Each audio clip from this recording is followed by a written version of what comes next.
திருச்சிற்றம்பலம். அனைவருக்கும் வணக்கம். இப்பொழுது திருமந்திரத்தின் ஆகம சேவை பார்த்தோம். இப்போ நம்ம அடுத்தபடியாக பார்க்க போகிறது அந்தணர் ஒழுக்கம். இந்த அந்தணர் ஒழுக்கத்தில் நம்ம முதல் பாடல் பார்க்க போகிறோம். அதாவது 75ஆம் பாடல் பார்க்க போகிறோம். திருமூலர் திருவடிகளே சரணம், முருகப்பெருமான் திருவடிகளே சரணம், வள்ளல் பெருமானார் திருவடிகளே சரணம். தானமும் தவமும் தான் செய்வாராயின் வானவர் நாடு வழி தெரிந்திடுமே என்ற அவை பெருமானின் வாக்கு இருக்குங்க. நம்ம இந்த பாடல் பார்க்க போகிறோம்.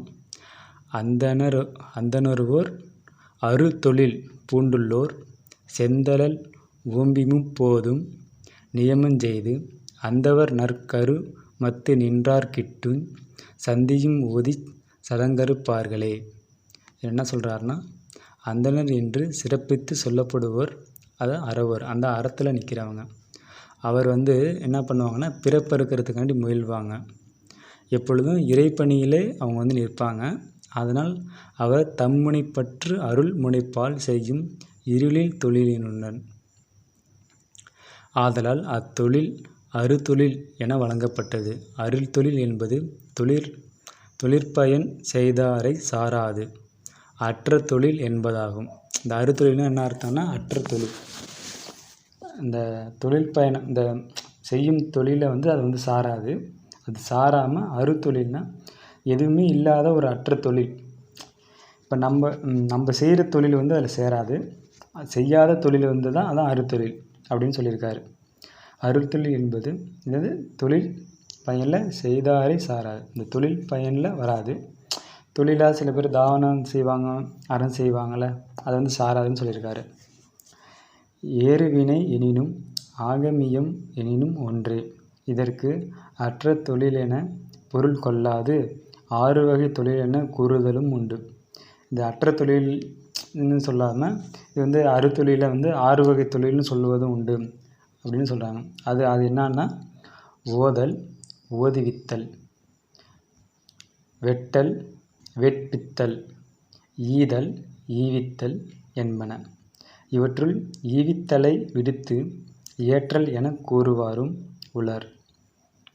செய்ய வேண்டும் காலங்களில் எல்லா செந்தழல் ஓம்பி செம்மையர் உரிய காலங்கள் எல்லாம் என்பதே எப்போதும் என்பதும் நியமம் செய்தல் என்பதும் இயம நியமம் என கூறப்படும்.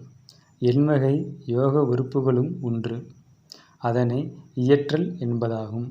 அல்லது தவறாது செய்வான் என்பதை மேற்கொண்ட செய்கை எனினும் அவர்கள் குறிக்கோள் கொள்ளுதலாகிய நியமத்தினை புரிந்து சிவனை வழிபடும் அழகிய நற்றதவம் தொண்டில் உரைத்து நின்று தங்களை அதற்கு ஒப்புவித்து ஓத வேண்டிய காலமெல்லாம் திருமுறைகளை ஓதி செய்யும் பணியை மூட்டி நின்று செய்து வாருங்கள்.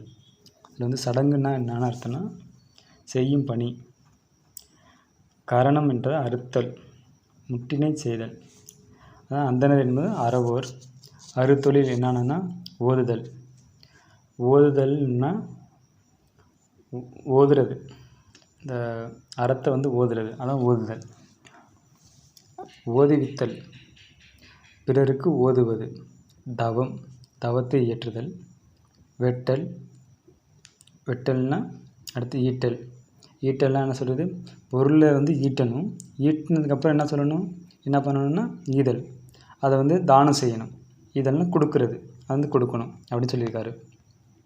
அடுத்த பாடல் என்னென்னா, காயத்திரியே கருது சாவித்திரி ஆயத்தர் குவப்பர் மந்திரமாங்குண்ணி நேயத்தெறி நினைவுற்று நேயத்தாய் மாயத்துள் தேயா மறையோர்கள் தானே. இது என்ன சொல்கிறாருன்னா, காயத்ரியாகிய ஓமை யாரையும் ஆராய பெறுகின்ற சாவித்திரியாகிய நாமங்களையும் வழிபட்டு பயன்பெறுவதற்குரிய வழிகளை ஆராய்ந்து உவப்பர். அதற்குரிய மந்திரங்களையும் தூய நெஞ்சோடு நினைத்து நினைப்பின் பேரின்பமாகிய காதலாக இருந்து அம்மறையே நினைவாய் உரைத்து நிற்பதால் ஏனை மாய காரியங்கள் பொருள்களை சிறிதும் பொருந்தார். அத்தகையோரே செந்தமிழ் சிவ மறையோர் எனப்படுவர். என்ன சொல்கிறாரு, இந்த காயத்ரி மந்திரங்களையும் இதையும் வழிபட்டு அதற்குரிய பேரின்பத்தை அடைந்து தவம் செய்து பேரின்பத்தை அடையணும் அப்படின்னு 76ஆம் பாடலில் சொல்கிறாரு. 77ஆம் பாடல் என்னன்னா, பெருநெறி யான பிரணவம் ஓர்ந்து குருநெறி யாளுரை கூடி நல் வேத திருநெறி யான கிரியை இருந்து சொரூபம தானோர் துகளில் பார்ப்பாரே. என்ன சொல்கிறாரு? பெருநெறியான பிரணவம் ஊர்ந்து, பிரணவமாகிய உண்மை பொருளை உணர்ந்து குருநெறியாளரை கூடி குருநெறினா தன்னோட குருவை கூடி நல்கியாதான் இறைவனை திருநெறியான கிரியை சரியை கிரியை யோகம் ஞானம் சரிகிரிய யோக ஞானத்தில் நின்று சொரூபமானதோர் துகளிர் பார்கரே.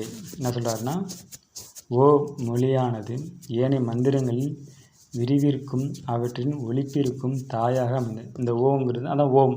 இந்த ஓம்ங்கிற மந்திரம் எழுத்து அனைத்திற்கும் ஒரு தாயாக அமைந்து நிற்கிறது.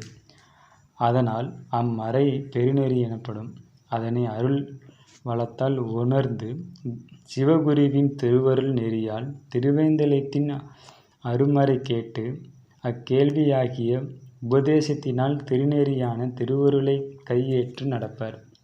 அத்தகையோரே சிவவடிவனாராகிய அம்மறையின் செய்யும் அங்ஙனம் சிவவடினோர் குற்றமற்ற சிவமறையோர் ஆவர். இவரை தமிழகத்து பார்ப்பராவார். துகள்னா குற்றம். இந்த துகளிர் பாறைன்னா குற்றத்தை நீக்கியிருப்பார். பெருநெறினா முக்தி மார்க்கம். குருநெறி என்பதுனா இதில் சன்மார்க்கத்தை சொல்கிறார். இதில் ஒரு உயர்ந்த மார்க்கம்னா நம்ம அதை சன்மார்க்கத்தை தான் நம்ம சொல்லணும். ஏன்னா சன்மார்க்கங்கிறது ஒரு கோபுரத்தில் இருக்க கலசம் மாதிரி. அதை நம்ம அந்த 8ஆவது படியை இந்த அதில் தான் சாகாத்தலை வேகாக்கால் தோகா புனல் இந்த 3ஐ பற்றி அடுத்து சொல்லுவார். இடியா புவி ஒளியா கனல் வெட்டாவளி. சித்தர்கள் 3 கோட்பாடு சொல்லியிருப்பாங்க. அடுத்து அடிஷ்னலாக கோட்பாடை சொன்னவர் வள்ளல் பெருமான் தான். இந்த மாதிரி சன்மார்க்கத்திலே இந்த உடம்பே எப்படி வேதிக்கலாம் அப்படிங்கிற ஒரு தனித்துவமான ஒரு தன்மையை சன்மார்க்கத்தில் தான் இருக்கும். அது சயின்ஸாக அவர் நிரூபிச்சிருக்காரு. இந்த மணியே அந்த அருட்பெருஞ்சோதியாக உள்ள மணியேன்னு பாடுறது, தந்தைன்னு பாடுறது, அந்த உருக்கத்தில் நம்ம இது பண்ணும்போது இந்த கடைசியில் அவர் வள்ளல் பெருமான் தான் சொல்லுவார், இந்த விளக்கை வச்சு நீங்கள் வணங்கிட்டுருங்க அப்படின்னு சொல்லிட்டு போவார். விளக்கை வச்சு நம்ம தியானம் செய்து அருட்பெருஞ்சோதி தனிப்பெருங்கருணை அருட்பெருஞ்சோதின்னு கூப்பிட்டு நம்ம டெய்லியும் நம்ம அதை ஆன்மீகத்தை வளர்த்துக்க நமக்கும் அது வரும் அப்படின்னு அவர் சொல்லிட்டு போயிருக்காரு. அடுத்த பாடலை நம்ம பார்க்க போகிறது என்ன பாடல்னா, சத்திய முந்தவம் தன் அவன் ஆதலும் எய்ததகும் இந்திரியம் ஈட்டியே வாட்டலும் ஒத்த உயிர் உண்டா உணர்வற்று பெத்தம் அறுத்தலுமாம் பிராமமே. இந்த பிராமமே அதான் பிரம்மமே என்று இதில் சொல்கிறாரு. சத்திய முந்தவம் என்ன சொல்கிறாரு? முப்பொருள் உண்மையை கண்டலாகிய திருவடி உணர்வை சிவத்தை பேணுதலாகிய நற்றவம் செந்நெறி எழுகுவர். தானவர்களும் சிவ வடிவிற்கு உறுப்புகளாகும். அதை என்ன சொல்கிறாரு? தானவதலாகிய சிவ வடிவிற்கு உறுப்புகளாகும். அவ்வரு தவத்தினை மேற்கொள்வார். ஐம்பொறி இந்த ஐம்பொறி அடக்கி முதற்கண் செய்தல் வேண்டும். இந்த ஐம்பொறிகளை அடக்குதலை ஃபஸ்ட்டு செய்யணும். அடுத்தது என்ன சொல்லி, அப்பொறிகள் தன்வழி மீளாத இடத்தில் அருள் துணையால் வாட்டி நல்வழிப்படுத்துதல் வேண்டும். அந்த அருளோட துணையால் அந்த ஐம்பொருளையும் அடக்கி நல்வழிக்கு அதை கொண்டு போகணும். கட்டும் உறுப்புகள் கரணமும் கொண்டுள்ள உடம்பும் அவ்வுடம்பு பகத்தும் வினைக்கு ஈடாகிய பொருந்தி பிறந்து இறந்தும் உழலும் உயிருக்கும் வெவ்வென்று கருதாது ஒன்றையென்று கருதி மருளுணர்வு நீங்க பெற்று வெவ்வேறெனும் உண்மை தோன்றி காட்டறுத்து நின்ற நிலை சிவவடிவாகும். என்ன சொல்கிறாரு? இந்திரியத்தை கட்டினா புலன்களை அடக்கி பெத்த மறுத்தல்னா பாசத்தை நீக்குதல். இதெல்லாம் நீக்கினா என்னன்னா சிவவடிவாகும். அது சிவனோட அருளை பெறலாம், அவர் வடிவத்தை நம்ம அடையலாம் அப்படின்னு இந்த சிவ வடிவாகும் என்று சொல்லுவார். அவர் நடுநிலை தன்மை தான் இந்த எண் குணத்தான் சொல்லுவாங்கள்ல, கோளில் பொறியில் குணமிலவே எண் குணத்தான் தாளை வணங்காதலை. இந்த எண் குணத்தில் இருக்கிறதுனால அது சிவ வடிவாகும்னு அவர் போட்டிருக்காரு. இத்துடன் இத்துடன் 78ஆம் பாடல் முடிவடைகிறது. அடுத்து 79ஆம் பாடல். வேதங் கேட்க விரும்பிய வேதியர் வேதங் கேட்டுதம் வேட்கை ஓதிலார் வேதமாவது வேட்கை ஓதிடம் வேதங் கேட்டவர் வேட்கை விட்டாரே. என்ன சொல்கிறாருன்னா, முப்பொருள் நாட்டும் தமிழ்மறை முடிவம் வேதங்களை கேட்க அயற்புலம் மாந்தரம் வேதியர் விரும்பினர். வேதத்தை கேட்டும் நெடுநாள் நிலையாக செய்து வரும் கொலைப்புலை வேள்வியினை விட்டொழியார். உண்மை வேதமென்பது தன்னை சிவனுக்கு அடிமையாக்கி கொண்டு அவன் அருள் நிற்பதே. வேட்கையை தனக்கென ஒரு சிறிதும் எவ்வகை வேட்கையும் இல்லாமை இருத்தல். வேட்கை அகன்று இடமே வேதாந்தத்தை கேட்டு பயனடற்குரிய நயன்சேர் தகுதியிடமாகும். அந்த நிலையில் வேதம் கேட்டவர் வேட்கை விட்ட சிவன் நாட்டமுற்ற விழுமியோராவர். கொலைப்புலை வேள்வியால் எய்தும் பயன் நிலையில்லா சிறு பயன் ஆகுமே. வேதாந்தம் என்பது வேதத்தின் முடிவு, நாதாந்தம் என்பது நாதத்தின் முடிவு. இந்த மாதிரி நம்ம சொல்லலாம்.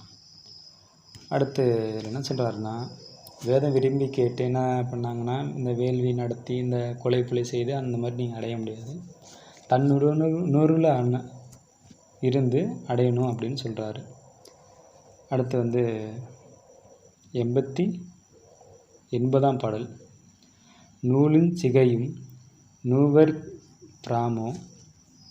பிராமமோ நூலது கற்பச நுண்சிகை கோஷமும் நூலது வேதமும் நுண்சிகை ஞானமும் நூலிடை அந்தணர் காணும் நுவலிலே. பிறப்போக்கும் எல்லா உயிருக்கும் ஆதலின் சிறப்பாகிய பெயர் பெறுவது தூய அகம்புற ஒழுக்கத்தினாலே. புற அடையாளங்கள் அக ஒழுக்கத்தை காட்டும் அறிகுறிகளே.